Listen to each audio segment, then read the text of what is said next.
Hi, it's me again, and this is CNHS.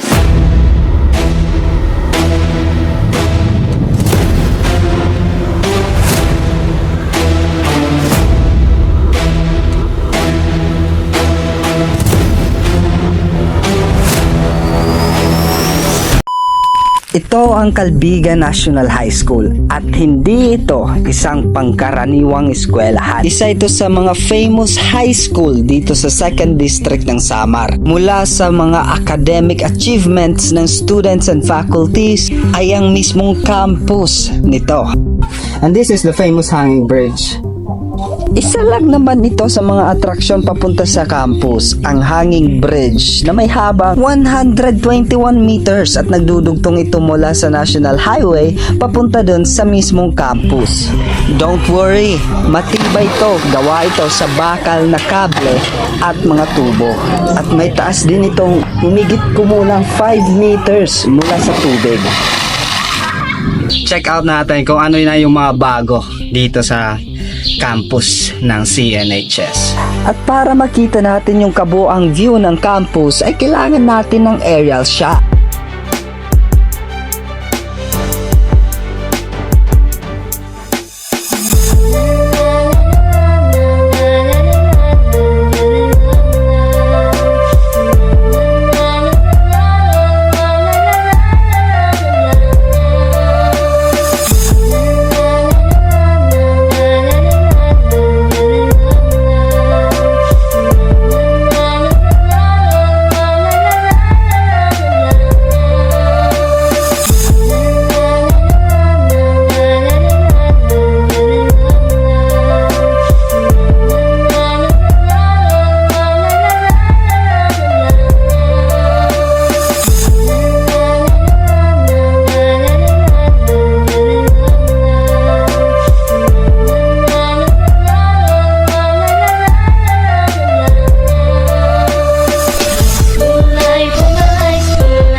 Sa karamihan, sa survey, 86% ng school life ng isang tao, yung pinakamaraming memories na meron sila is their high school. Kaya ngayon, babalikan natin yung high school dito sa CNHS or Calbiga National High School.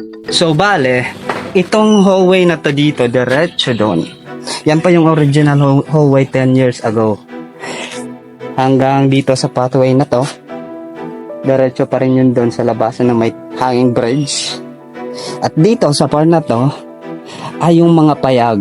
Shoutout sa mga payag boys. Dito na tayo sa bungad ng campus mag-i-snack at tatambay, malapit sa ilog at sa labas ng pader ng eskwelahan. Dati yung principal's office is nandun sa part na yan, sa room na yan. Pero ngayon, nandito na siya. Ito na, yung dating computer room nung nag-aaral pa ako. Pero ngayon, principal's office na siya. Ito yung hallway dati.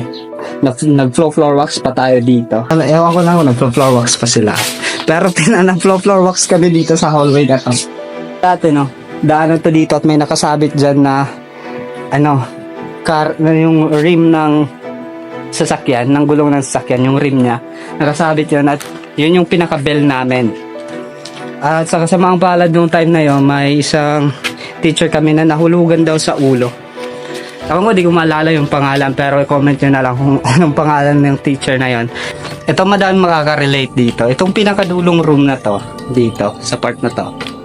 Ito yung pinakadulong room, dito sa 3rd hallway. Pinang-iiwasan tong mga dalawang room na to, kasi minsan, may naririnig silang naiyak or something like that. O may kumakalabog na pintuan. Maraming mga spooky na kwento-kwento mula dito sa old campus. Pero ngayon na malawak na, marami na mga estudyante. Ewan ko lang kung meron pa rin.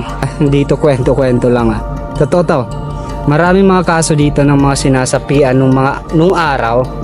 In fact, may mga nagmimisa nga ditong pare every Friday para maging holy yung place. Kasi nung time na yon, dun sa part na yon, may mga pili trees doon.